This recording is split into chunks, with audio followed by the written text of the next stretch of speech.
नमस्कार दोस्तों, आज की कक्षा में आप सभी का स्वागत है। इसके पहले की कक्षा में हमने हरिशंकर परसाई का जीवन परिचय तथा उनका व्यक्तित्व एवं कृतित्व देखा है या उस पर हमने चर्चा की है। आज हम उनकी व्यंग्य रचना भगत की गत इस पर चर्चा करेंगे।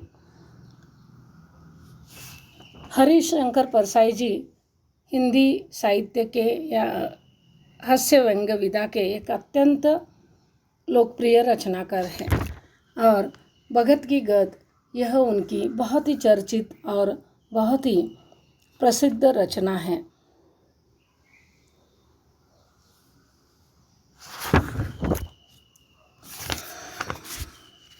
भगत की गद्य हरिशंकर परसाई की व्यंग्य रचना है। प्रस्तुत व्यंग्य में भगत जैसे ईश्वर के नाम पर पाखंड करके समाज को भ्रम में डालने वाले व्यक्ति की निंदा की गई है। बुरे कर्म करने के बाद भी मृत्यु के पश्चात यह व्यक्ति स्वर्ग की कामना करता है। जिसने जीते जी कभी दूसरों को सुख प्राप्त नहीं होने दिया, वह मात्र अपनी मृत्यु के समय ईश्वर से अपना स्वार्थपरक उद्देश्य सफल करने की होड़ में लगा रहता है। भगवान की झूठी प्रशंसा करके उसे भी वश करने की चाह रखता है। भगवान के पाप पुण्य के हिसाब को झूठा साबित करने की वह कोशिश करता है। उसके लिए झूठी सफाई देता है। सच का सामना करने की हिम्मत उसमें नहीं है। खुद को धर्मात्मा समझता है, किंतु जीवन भर अधर्म से भरे सारे कुकर्म करता रहता है। अंत में अपनी इन्हीं करतूतों के कारण नरक का धनी बन जाता है और एक कठोर सजा भुगतता है। इस प्रकार हरिशंकर परसाई जी की भगत की गद्य यह कहानी है। हम इसकी कथावस्तु पर चर्चा करेंगे। जिस दिन भगत जी की मौत हुई तब कहा गया था कि भगत जी स्वर्गवासी हुए, पर मालूम पड़ा कि वे स्वर्गवासी नहीं बल्कि नरकवासी हुए हैं। किसी को इस बात पर भरोसा नहीं हुआ, लेकिन यह सच था। उन पर ऐसे पापों के आरोप लगाए गए थे कि भविष्य में भी नरक से मुक्ति मिलने की कोई उम्मीद नहीं की जा सकती थी। उनके प्रति अन्य लोगों की प्रार्थना से भी कोई लाभ नहीं होने वाला था। बड़ी से बड़ी शोक सभा भी उन्हें नरक से बाहर नहीं निकाल सकती थी। पूरी गली को याद है कि भगत जी मंदिर में बैठकर आधी रात तक भजन करते थे। किसी उदार दिल भक्त से मंदिर में लाउडस्पीकर लगाकर अपने साथियों के साथ भजन करते रहते। त्योहारों के दौरान 24 घंटे लाउडस्पीकर से बिना किसी रुकावट अखंडित कीर्तन होता रहता था।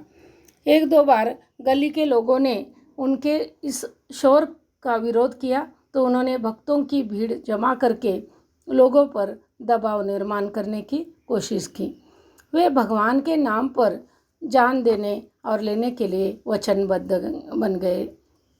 जिन्होंने हजारों बार भगवान के नाम लिए वो नरक की तरफ भेजे गए, और जिसने भूल से एक बार भगवान का नाम लिया वो मात्र स्वर्ग चला गया।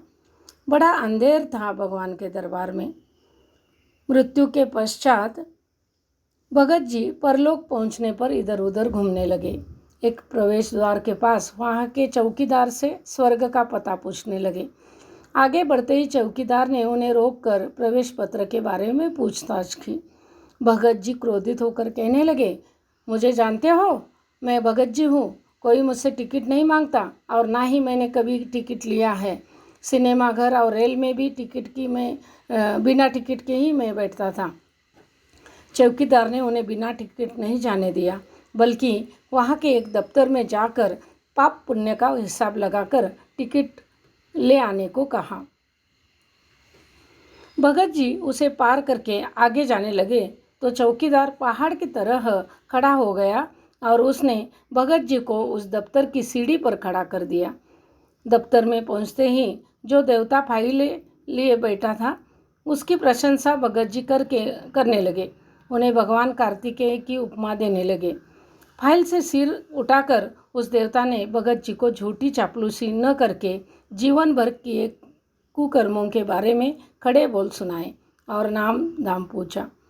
भगत जी की पूरी जानकारी लेने के बाद उस अधिकारी देवता ने भगत जी के मामले को कठिन बताते हुए स्वर्ग या नरक के फैसले को भगवान पर छोड़ दिया। भगत जी ने अपनी सफाई देते हुए 100% धार्मिक होने की, भगवत भजन करने की, झूठ न बोलने की, चोरी न करने की, स्त्रियों पर बुरी नज़र न डालने की बात कथन करते हुए स्वर्ग भेजने का अनुरोध किया। अधिकारी देवता ने भगत जी के मामले को सीधा न मानते हुए परमात्मा के दिलचस्पी की बात भगत जी को सुनाकर एक चपरासी के द्वारा उन्हें भगवान के दरबार में पेश किया। वहां पहुंचते ही भगत जी ने भगवान का प्रशंसा गान आरंभ करके भजन गायन शुरू किया। भजन के पूरे होते ही प्रभु के रूप का अलौकिक वर्णन करते हुए जन्म जन्मांतर की मनोकामना पूरी होने के संकेत दिए। भगवान भगत जी की झूठी प्रशंसा को जानकर परेशान हो गए। भगत जी की चाह पूछने लगे तो तुरंत अपनी मनोकामना भगवान के सामने रखकर भगत जी उन्हें स्वर्ग में स्थान देने की याचना करने लगे। जब प्रभु स्वर्ग देने से पहले भगत जी को उनके कार्य पूछने लगे तो भगत जी को इससे गहरी चोट पहुंच गई। फिर भगवान ने उन्हें लाउडस्पीकर लगाने के बारे में, भगवान का विज्ञापन करने के संदर्भ में, देवताओं द्वारा भगवान के हंसी मजाक उड़ाने की, यहाँ तक कि पत्नी द्वारा भगवान के बहरे होने की बातों पर भगत जी से क्रोधित होकर कई सवाल किए तो इस पर भगत जी निरुत्तर हुए। भगवान से जबान लड़ाना उन्होंने उचित नहीं समझा। भगवान को आगे करके भगत ने उन्हें काफ़ी बदनाम किया था। यह बात भगवान को अच्छी नहीं लगी थी। वे उससे चिढ़ गए थे। भगत की चापलूसी और मूर्खता से वे अप्रसन्न हो गए थे। भगत पर जब आदमियों की हत्या का आरोप हुआ तो उनका धीरज समाप्त हुआ और वे उल्टा भगवान पर ही झूठ बोलने का आरोप करने लगे।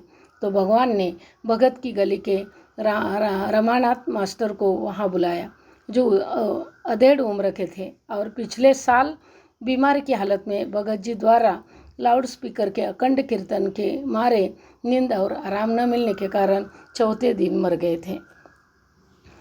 भगवान के अविश्वास की भावना को देखकर भगत घबरा गए।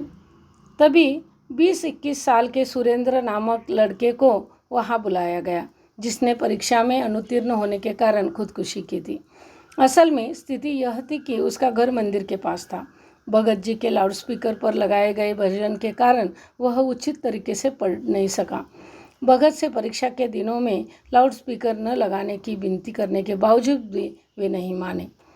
भगत के सभी पापों का हिसाब किताब करके भगवान ने बड़ी कठोरता से उन्हें नरक भेजने का आदेश दिया। भगत ने भागने की कोशिश की, लेकिन नरक के भयावह दिखाई देने वाले दूतों ने उन्हें पकड़ लिया। जिस भगत को लोग धर्मात्मा मानते थे, नरक लोग चले गए। इस प्रकार प्रस्तुत व्यंग रचना से यह स्पष्ट होता है कि बुरे कर्मों का फल हमेशा बुरा ही होता है। बुरी प्रवृत्ति इंसान को विनाश की ओर ही ले जाती है। भगवान के दरबार में देर है मगर अंधेरा नहीं है। मानव को हमेशा सही रास्ते पर चलना चाहिए, यह सीख भी इससे मिल जाती है। धन्यवाद।